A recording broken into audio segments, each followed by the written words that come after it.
Hi hello friends అందరికీ నమస్కారం. చక్రధిక్ vlogs ఛానల్కి స్వాగతం. నమస్కారం. ఈరోజు మనం ఒక చాలా ఆసక్తికరమైన విషయం గురించి మాట్లాడుకోబోతున్నాం. భారత రక్షణ రంగంలో ఈ మధ్య ఒక కీలకమైన ప్రకటన వచ్చింది.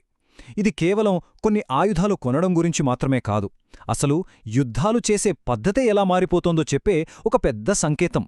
సరే, ఇక విషయంలోకి వెళ్ళిపోదాం. మన డిఫెన్స్ ఎక్విజిషన్ కౌన్సిల్ అంటే రక్షణ కొనుగోళ్ల మండలి రీసెంట్గా కొన్ని భారీ కొనుగోళ్లకు గ్రీన్ సిగ్నల్ ఇచ్చింది. ఇది మన మిలిటరీ పవర్ని పెంచడమే కాదు, అసలు ఫ్యూచర్ వార్స్కి మనం ఎలా ప్రిపేర్ అవుతున్నామో కూడా చాలా క్లియర్గా చూపిస్తోంది. ఒకసారి లిస్ట్ చూడండి. S-400 సిస్టమ్స్, 800 కిలోమీటర్ల రేంజ్ ఉన్న బ్రహ్మోస్ క్షిపణులు, పెద్ద పెద్ద ట్రాన్స్పోర్ట్ విమానాలు అన్నీ భారీ కొనుగోళ్లే.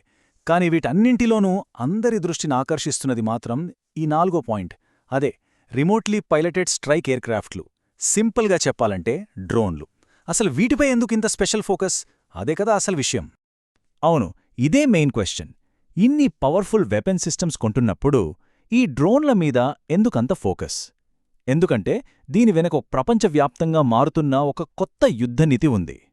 ఈ మొత్తం మార్పుకు కారణం ఇరాన్ కనిపెట్టిన ఒక చీప్ టాక్టిక్, అంటే ఒక చౌకైన యుద్ధతంత్రం. ఇది వినడానికి సింపుల్గా ఉన్నా చాలా ఎఫెక్టివ్. ఎంతలా అంటే ప్రపంచంలోని పెద్ద పెద్ద సైన్యాలు కూడా ఇప్పుడు తమ స్ట్రాటజీలను మార్చుకోవాల్సొస్తోంది.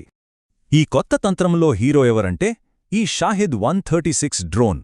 ఇది చాలా సింపుల్ టెక్నాలజీతో పనిచేసే ఒక సూసైడ్ డ్రోన్. దీని పని ఒక్క దాడితో శత్రువును దెబ్బకొట్టడం కాదు, వందల సంఖ్యలో గుంపులుగా వెళ్లి వాళ్ల ఎయిర్ డిఫెన్స్ సిస్టమ్ను కన్ఫ్యూజ్ చేసి ఓవర్లోడ్ చేయడమే దీని అసలు టార్గెట్. దీని స్పెషాలిటీ ఏంటో చూడండి. ఖర్చు కేవలం $20,000–50,000 మాత్రమే. కాని దీని రేంజ్ ఏకంగా 2,500 కిలోమీటర్లు. చూసారా, ఈ తక్కువ ఖర్చు ఎక్కువ రేంజే దీన్ని ఒక డేంజరస్ వెపన్గా మార్చింది. రష్యా అయితే దీన్ని జిరాన్-2 పేరుతో ఉక్రెయిన్పై విపరీతంగా వాడింది. ఇది కేవలం మాటలు కాదు, ప్రాక్టికల్గా ప్రూవ్ అయింది కూడా. ఆర్మేనియా అజర్బైజాన్ యుద్ధంలో, ఇప్పుడు యుక్రెయిన్లో ఈ చీప్ డ్రోన్ స్ట్రాటజీ యుద్ధం గతినే ఎలా మార్చేస్తోందో ప్రపంచం మొత్తం చూసింది. ఇక్కడే అసలు చిక్కు వచ్చిపడింది. దేశాన్ని కాపాడే డిఫెన్స్ సిస్టమ్స్ నిర్మాణం చాలా కాస్ట్లీ, కానీ వాటిపై దాడి చేసే ఈ కొత్త డ్రోన్లు చాలా అంటే చాలా చీప్. ఈ కాస్ట్ డిఫరెన్సే మోడర్న్ వార్ఫేర్లో పెద్ద ఛాలెంజై కూర్చుంది. సో ఇక్కడ జరుగుతున్నది ఒక అసమానమైన యుద్ధం. ఒకవైపు కొన్ని వేల డాలర్లతో ఈజీగా తయారు చేయగలిగే షాహీద్ డ్రోన్, మరోవైపు మిలియన్ల డాలర్లు పెట్టి ఎంతో కాంప్లెక్స్ టెక్నాలజీతో తయారుచేసిన ప్యాట్రియాట్ మిస్సైల్. ఈ చార్ట్ చూస్తే పరిస్థితి ఎంత తేడాగా ఉందో స్పష్టంగా అర్థమవుతుంది. దాడి చేస్తున్న షాహీద్ డ్రోన్ ఖరీదు మహా అయితే $50,000. కాని దాన్ని ఆపడానికి వాడే ఒక్క పేట్రియట్ మిస్సైల్ ఖరీదు ఏకంగా $40 లక్షల, అంటే దాదాపు 80 రెట్లు ఎక్కువ. ఆలోచించండి, ఒక్క డ్రోన్ను పడగొట్టడానికి ఇంత ఖర్చు పెడితే 100 డ్రోన్లు గుంపుగా వస్తే పరిస్థితేంటి? ఆర్థికంగా ఇది అస్సలు వర్కౌట్ కాదు కదా.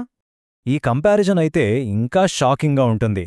అమెరికాకు చెందిన ఒక్క అడ్వాన్స్డ్ స్కై గార్డియన్ డ్రోన్ కొనే డబ్బుతో దాదాపు 1,500 షాహీద్ డ్రోన్లను తయారు చేయొచ్చు.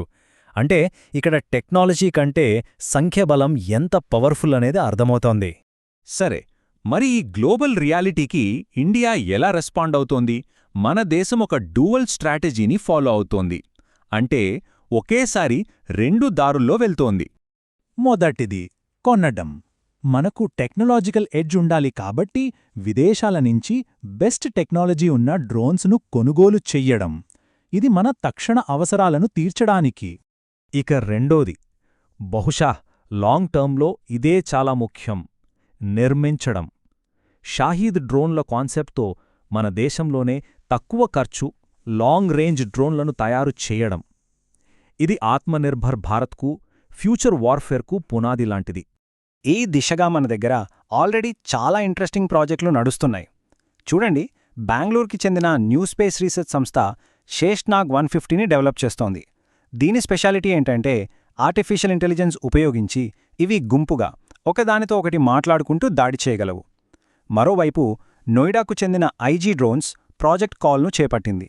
ఇది ఎగురుతున్నప్పుడే టార్గెట్ను బట్టి తన దారిని మార్చుకోగలదు. ఈ ప్రాజెక్టులే మన ఫ్యూచర్ స్ట్రాటజీకి ఉదాహరణలు. సో ఈ మొత్తం మార్పు ఫ్యూచర్ వార్స్ని ఎలా డిజైన్ చేయబోతోంది? ప్రపంచవ్యాప్తంగా యుద్ధాల రూపురేఖలే పూర్తిగా మారిపోతున్నాయి. ఇక్కడ మనం గుర్తుంచుకోవాల్సిన ఒక ముఖ్యమైన పాయింట్ ఉంది. ఇకపై యుద్ధంలో గెలవడం అంటే కేవలం అత్యంత ఖరీదైన పెద్ద పెద్ద ఆయుధాలుండటం కాదు. తెలివైన, తక్కువ ఖర్చుతో పనిచేసే సిస్టమ్స్ని ఎంత ఎక్కువ సంఖ్యలో ఫీల్డ్లోకి దించగలమన్నదే ముఖ్యం. క్వాలిటీతో పాటు క్వాంటిటీ కూడా కింగ్ కాబోతోంది. చివరిగా ఈ విశ్లేషణ మన ముందు ఒక పెద్ద ప్రశ్నను ఉంచుతోంది. భవిష్యత్తులో యుద్ధాల గెలుపోటములను నిర్ణయించేది ఫైటర్ జెట్లు, యుద్ధ నౌకలు కాకుండా ఆకాశంలో గుంపులు గుంపులుగా తిరిగే వేలాది చౌక డ్రోన్లేనా? దీని గురించి ఆలోచించాల్సిన సమయం వచ్చింది.